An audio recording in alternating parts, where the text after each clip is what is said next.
बिहार में इस साल होने वाले विधानसभा चुनाव को लेकर राजनीतिक बयानबाजी तेज हो गई, लेकिन सबसे ज्यादा चौंकाने वाला बयान लोक जनशक्ति पार्टी रामविलास के अध्यक्ष और केंद्रीय मंत्री चिराग पासवान ने दिया। चिराग, जिन्होंने 2020 के चुनाव में नीतीश मुक्त बिहार का नारा दिया था, अब कह रहे हैं कि बिहार का अगला मुख्यमंत्री नीतीश कुमार ही होंगे और एनडीए 225 से ज्यादा सीटें जीतकर सरकार बनाएगी। यह वही चिराग पासवान है जिन्होंने पिछले चुनाव में जेडीयू के खिलाफ खुलकर मोर्चा खोल दिया था और नीतीश कुमार को सीधे तौर पर चुनौती दी थी। लेकिन अब जब वे खुद नीतीश का समर्थन कर रहे हैं तो सवाल उठता है, क्या यह चिराग की कोई रणनीति है या फिर राजनीतिक मजबूरी?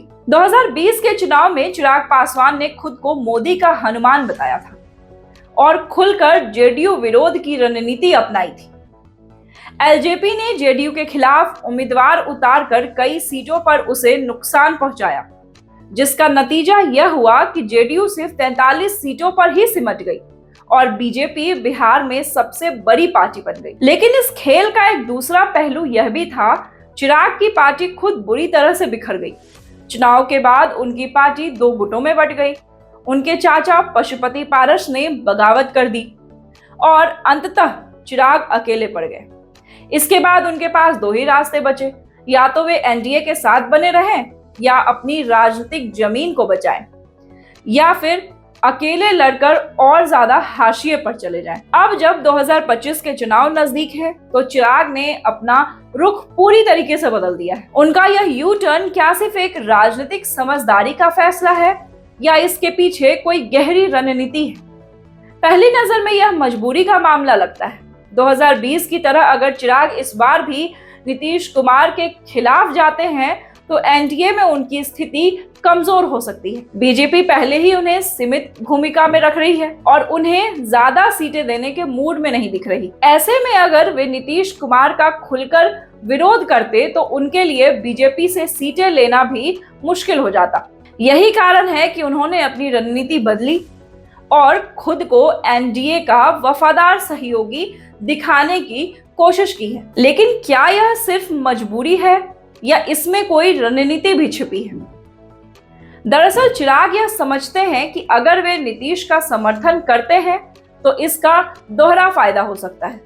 पहला, वे बीजेपी से ज्यादा सीटें मांग सकते हैं क्योंकि अब वे एनडीए के भीतर एक महत्वपूर्ण सहयोगी की भूमिका में आ गए हैं।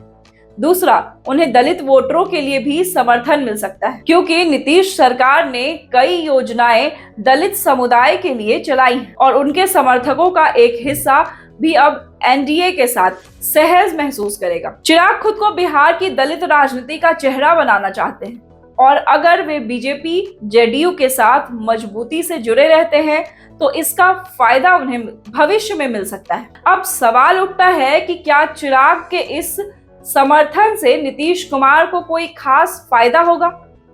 अगर देखा जाए तो इससे एनडीए को एकजुटता का संदेश देने में मदद मिलेगी। विपक्षी खेमे पर मनोवैज्ञानिक प्रभाव डाल सकता है। महागठबंधन पहले ही कमजोर स्थिति में है, कांग्रेस और आरजेडी के बीच तालमेल नहीं दिख रही और विपक्ष अभी तक ठोस राजनीति नहीं बना पाया है।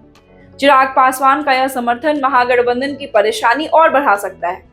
हालांकि जेडीयू के भीतर कुछ असंतोष भी हो सकता है क्योंकि 2020 में चिराग ने जिस तरह से जेडीयू को नुकसान पहुंचाया था उसे पार्टी के कार्यकर्ता इतनी आसानी से नहीं भूलेंगे। कुल मिलाकर चिराग पासवान का यह बदला हुआ स्टैंड सिर्फ एक बयान नहीं बल्कि बिहार की राजनीति में आने वाले बड़े बदलाव का संकेत है।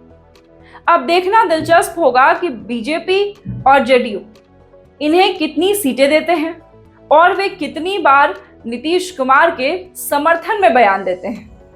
क्या यह सियासी सौदा उनके लिए फायदेमंद होगा या 2020 की तरह यह फैसला फिर भारी पड़ जाएगा? अगर आपको ये वीडियो पसंद आया हो तो वीडियो को लाइक करें, शेयर करें, हमारे चैनल को सब्सक्राइब करें। देखते रहें नवचेतना टाइम्स।